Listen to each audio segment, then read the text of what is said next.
Adverse effect نہیں پڑے گا because date of application پہ آپ نے ریکوائرمنٹ میٹ کرنی ہے. تو یہ کا سوال آپ نے اپنے جواب آپ نے اپنے سوال میں ہی دے دیا تھا, لیکن میں نے اس کو تھوڑا سا الیبوریٹ کر دیا.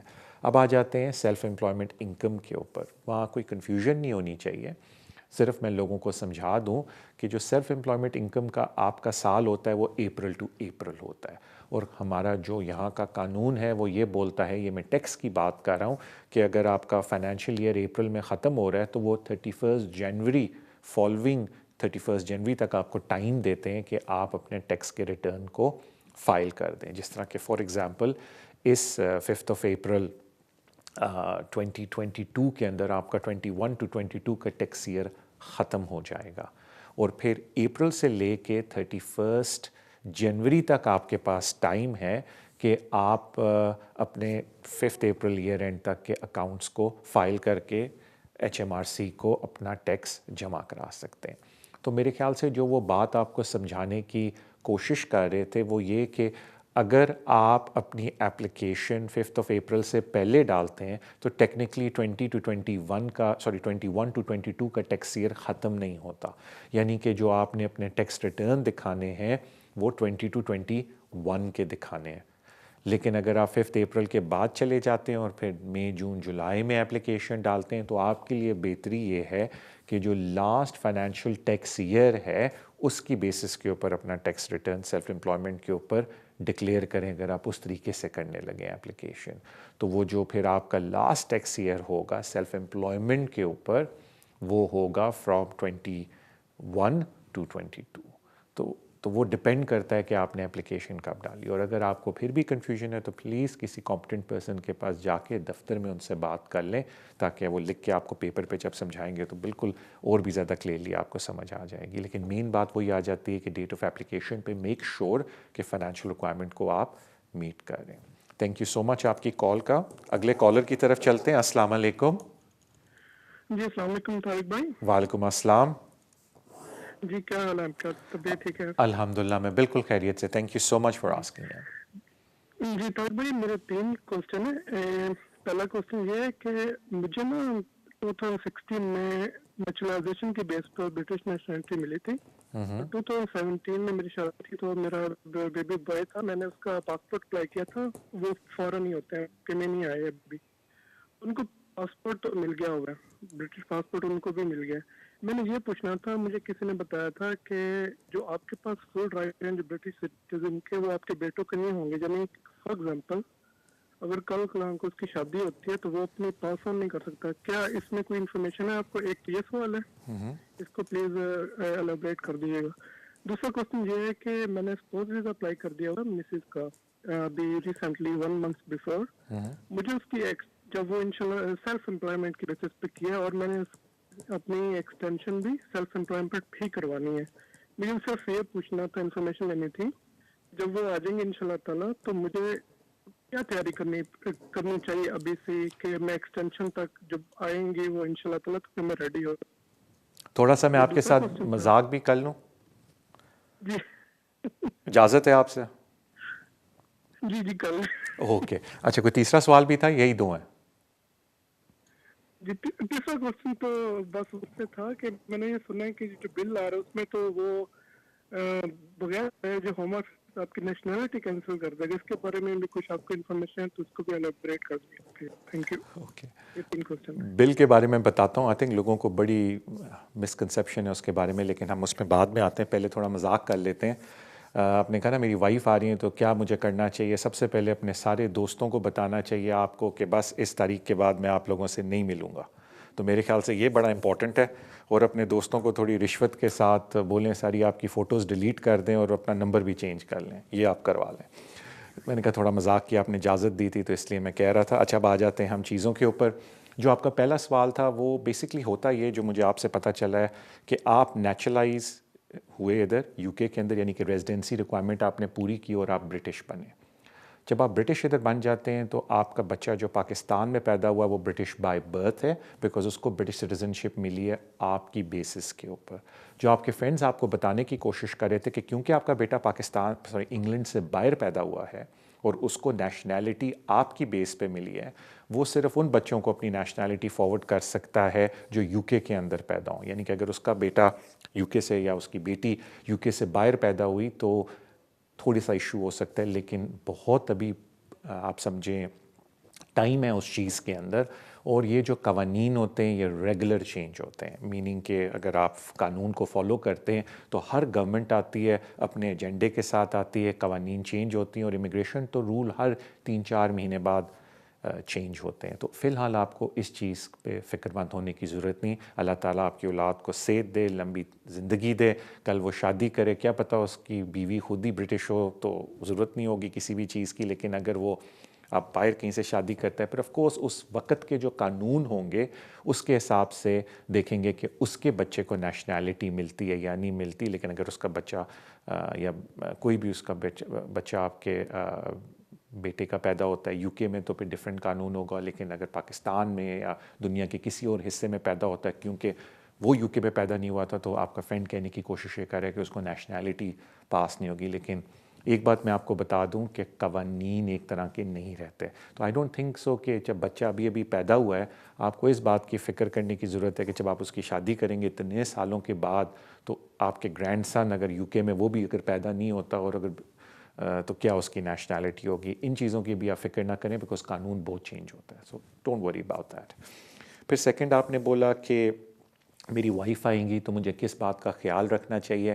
دیکھیں آپ کو بھی پتہ ہے کہ آپ کی وائف آئیں گی 2.5 سال کے ویزے کے اوپر. جب وہ ایکسٹینشن اپلائی کریں گی تو مینلی آپ کو 4 چیزوں کا خیال رکھنا ہے. نمبر 1 آپ نے ان کا انگلش ٹیسٹ پاس کروانا ہے بیکاز بالکل اکثر لوگ سمجھتے ہیں کہ انگلش ٹیسٹ فار ایور ہوتا ہے. نہیں، وہ صرف 2 سال کے لیے ویلڈ ہوتا ہے. ہاں کل قانون چینج ہو جائے تو مجھے نہیں پتہ، لیکن اس وقت وہ صرف 2 سال کے لیے ویلڈ ہے. تو آپ جب آپ کے اسپاؤس یہاں آ جائیں گی 2.5 سال کے ویزے پہ، میں بھی 2 سال بعد آپ ان کو بولیں کہ پلیز ایک اور انگلش ٹیسٹ پاس کر لو. اس وقت دیکھیں کہ کون سا انگلش ٹیسٹ ریکوائرمنٹ ہے بھی یا نہیں، لیکن انگلش ٹیسٹ. سیکنڈ ہوتی ہے آپ کی فائنینشیل ریکوائرمنٹ. تو ایک چیز آپ یاد رکھیں کہ فائنینشیل ریکوائرمنٹ از ریلیونٹ جب آپ نے اپلیکیشن ڈالنی ہے. تو وہ پھر آپ پلاننگ کر سکتے ہیں کہ آیا میں امپلائمنٹ اپنی شو کروں گا یا سیلف امپلائمنٹ شو کروں گا. تو یعنی کہ جو پہلے 1 سال 2 سال یا 1.5 سال ڈپینڈنگ آن آپ کون سی انکم شو کر رہے ہیں از ارریلیونٹ. جو انکم میٹر کرتی ہے وہ going back from the date of application matter کرتی ہے، جو آپ پلان کر سکتے ہیں. اکثر لوگ مجھے کہتے ہیں کہ جی ہم نے 2023 میں اپلیکیشن ڈالنی ہے تو مجھے بتائیں میں کس طریقے سے پلاننگ کر لوں، بیکاز اگر میں سیلف امپلائڈ ہوتا ہوں تو مجھے کیا کمانا ہے، بیکاز ظاہری بات ہے اس کی پلاننگ سال سے اوپر ہوتی ہے کیونکہ آپ نے ٹیکس ریٹرن فائل کرنا ہے. اور اگر میں امپلائڈ ہوتا ہوں تو مجھے کس طرح کی پلاننگ کرنی ہے، بیکاز ظاہری بات ہے امپلائمنٹ پہ اگر آپ سیم امپلائر کے ساتھ 6 مہینے سے ہیں تو صرف 6 مہینے کی پے سلپ دکھانی ہوتی ہے. تو کہنے کا مطلب کہ فائنینشیل ریکوائرمنٹ کی آپ نے پلاننگ کرنی ہے. تیسری بات ہوتی ہے جو وہ مین کہتے ہیں کہ آپ کی ریلیشن شپ سبسسٹنگ ہو، جس میں آپ نے ایویڈنس دینا ہوتا ہے کہ آپ کی ریلیشن شپ سبسسٹنگ ہے. اس میں لوگوں کو مس انڈرسٹینڈنگ ہے کہ اکٹھا رہنا لازمی ہے، وہ کورٹ نے کہہ دیا از ناٹ مینڈیٹری، لیکن انڈرسٹینڈیبل یہی ہوتا ہے کہ اگر فورن وائف آپ کی آئی ہیں تو ظاہری بات ہے کہ ریلیشن شپ سبسسٹنگ ہی ہوگی بیکاز آپ ساتھ رہ رہے ہیں. تو میں نے 4 بولا تھا انیشلی، مائی اپالوجیز. یہ 3 مین چیزیں جن کا آپ کو خیال رکھنا ہے ایکسٹینشن کے وقت. آف کورس چوتھی چیز میں ڈال ہی دیتا ہوں کہ میک شور کریں کہ ویزا ایکسٹینشن سے پہلے آپ ایکسٹینشن اپلائی کریں، تو ویزا ختم ہونے سے پہلے. تو یہ تو آپ کا جواب ہو گیا. سیکنڈ اب آ جاتے ہیں تیسرے کی طرف.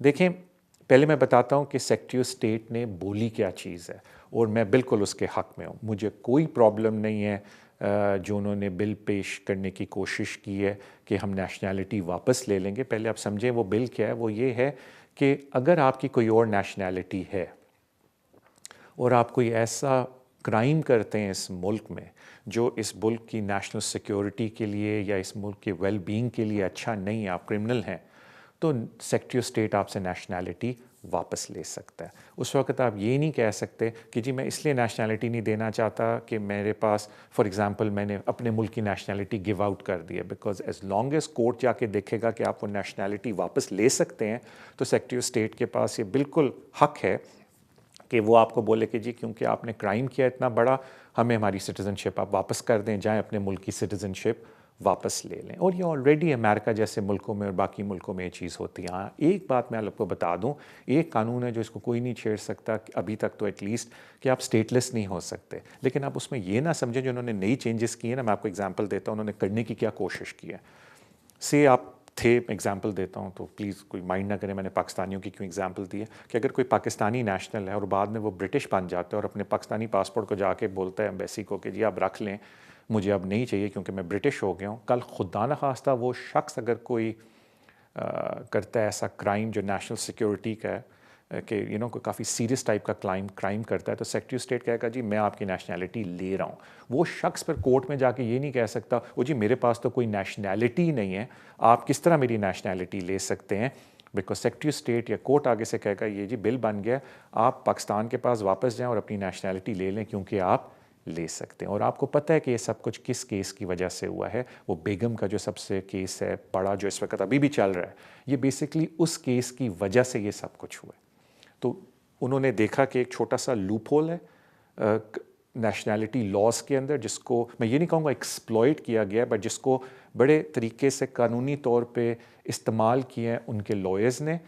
اب دیکھیں ہوم آفس بھی نا, سیکریٹری اسٹیٹ بھی اپنی غلطیوں سے سیکھتے ہیں. انہوں نے کہا کہ ٹھیک ہے یہ ایک ہمیں گرے ایریا لا میں ملا ہے, اس کو اب ہم ٹھیک کر دیتے ہیں. بیسکلی اس گرے ایریا کو انہوں نے اب ٹھیک کیا, جس کی ایک ایگزامپل ہے کہ اسٹوڈنٹس پہلے 10 سال پورے کر کے لانگ ریزیڈنس پہ اپلائی کرتے تھے, اب بول دیا اسٹوڈنٹ 8 سال سے زیادہ یہاں رہ ہی نہیں سکتا, اس ٹائپ کی چیزیں. سو اینی وے, تو وہ آپ اس کو مس انڈرسٹینڈ نہ کریں, اللہ نہ کرے آپ کوئی ایسی ایکٹیویٹی کریں کہ آپ کو پریزن جانا پڑے, اور وہ بھی اتنی سیریس لیول پہ کہ وہ نیشنلٹی لیں. تو اس کی بھی انہوں نے ابھی جب یہ پورا آئے گا تو آپ دیکھیں, تو اس میں یہ نہیں کہتا کہ میں حق میں ہوں خراف ہوں, لیکن آف کورس اس کی بھی آپ کے پاس ریمیڈیز ہوں گی اس کو اپیل کرنے کی. لیکن یہ اتنا بھی ایزی نہیں ہے جتنا ساروں نے سمجھا ہوا ہے کہ بچی ہمیں خط لکھیں گے اور لے لیں گے. یو ہیو ٹو کافی سیریس کرائم کی بیسس کے اوپر ہوگا, کیونکہ سیکریٹری اسٹیٹ کو برڈن اپنا پروف کرنا ہے کہ یہ صحیح کیا اس نے, جو بھی اس وقت کا سیکریٹری اسٹیٹ ہے, کہ آپ کی نیشنلٹی لے رہے ہیں. اینی وے, مجھے بتایا جاتا ہے کہ بریک کا ٹائم ہوا ہے, let's go on a break. Break سے واپس آ کے ہم گونا ٹیک سم مور کالز, پھر ہم اپنی باتوں کا سلسلہ جاری رکھیں گے. So see you after the break. السلام علیکم, welcome back to the show immigration with Tariq. اپنے کالز کا سلسلہ شروع کرتے ہیں. السلام علیکم. وعلیکم السلام. طارق صاحب کیسے ہیں آپ؟ ٹھیک ہیں الحمدللہ میں بالکل خیریت سے بھائی. طارق صاحب آپ نے کافی مجھے گائیڈ کیا تھا, میں کافی بار آپ سے سوال کی تھے پروگرام میں بھی, اور ایک اپوائنٹمنٹ میں بھی لی تھی. تو ابھی یہ نا میری اپیل جو ہے نا وہ سر الو ہو گئی ہے آرٹیکل 8. جی ہلو, مجھے سن پا رہے ہیں سر؟ جی آپ کی لائن کٹ کی تھی بیچ میں, آپ کی آواز کٹ کی تھی. آپ نے کہا میری اپیل الاؤ ہوگی آرٹیکل 8 پہ, بس یہاں تک مجھے سمجھ آیا. آرٹیکل 8 اور پلس 276 AD پیراگراف. ہلو, آواز آ رہی ہے؟ جی جی میں بالکل آپ کی بات سن رہا ہوں. اچھا, تو ابھی یہ تو 3 سوال تھے میرے چھوٹے چھوٹے. ایک تو اس پہ میں مجھے فار ایگزامپل ابھی ان کے پاس ہے رائٹ کہ وہ اپیل کریں 24 تک, جی تو وہ نہیں کر رہا ہے. اس کے بعد مجھے وہ بایو میٹرک وغیرہ لیٹر سینڈ کریں گے, اور اس کا جو نیکسٹ ان کا ہے. جی مجھے یہ پوچھنا تھا کہ اگر یہ مجھے جب کارڈ ملتا ہے تو اگر میں اس پہ ٹریول کر سکتا ہوں پاکستان, اور اگر میں شادی کرتا ہوں تو کیا میں اپنے پارٹنر کو اسپانسر کر سکتا ہوں؟ اور تیسرا تھا کہ اگر پبلک فنڈ ایشو ہوتے ہیں اس پہ یا نہیں ہوتے, اگر نہیں ہوتے اس کا کیا ہے؟ فار ایگزامپل اگر سچویشن, کیونکہ میں جاب کافی عرصے سے نہیں کر رہا تھا نا, تو اوکے میں تھوڑی انفارمیشن چاہیے تھی. اوکے میں آپ کو بتا دیتا ہوں. ریورس آرڈر میں اوپر نیچے سے جاؤں گا تاکہ شادی والا میں اینڈ میں بتا دوں.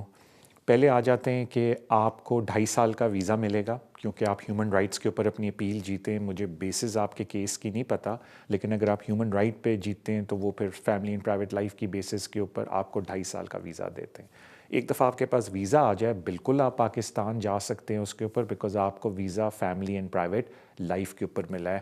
وہ آرٹیکل 8 سے مجھے پتہ چل گیا تھا.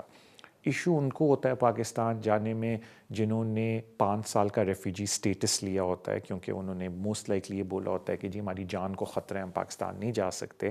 اگر وہ پاکستان جاتے ہیں تو ہوم آفس بالکل ان سے پوچھ سکتا ہے کہ بھی آپ نے تو کہا تھا آپ کی جان کو خطرہ ہے, تو اب آپ پاکستان کیوں جا رہے ہیں. لیکن جن لوگوں نے ہیومن رائٹ کے اوپر ویزا لیا ہے ان کو کوئی پرابلم نہیں. اکثر مجھے لوگ پوچھتے ہیں طارق بھی ہم نے اسائلم کیا تھا لیکن بعد ہمارے بچے کو یہاں 7 سال ہو گئے, ہم نے ان کی بیس پہ ویزا لیا ہے, تو وہ بھی بالکل پاکستان جا سکتے بیکاز انہوں نے اسائلم کی بیس پہ ویزا نہیں لیا. آپ کو پتہ چل جائے گا آپ نے اسائلم کی بیس پہ آپ کو ویزا ملا ہے بیکاز وہ 5 سال کا ویزا ہوگا اور اس پہ لکھا ہوگا ریفیوجی سٹیٹس.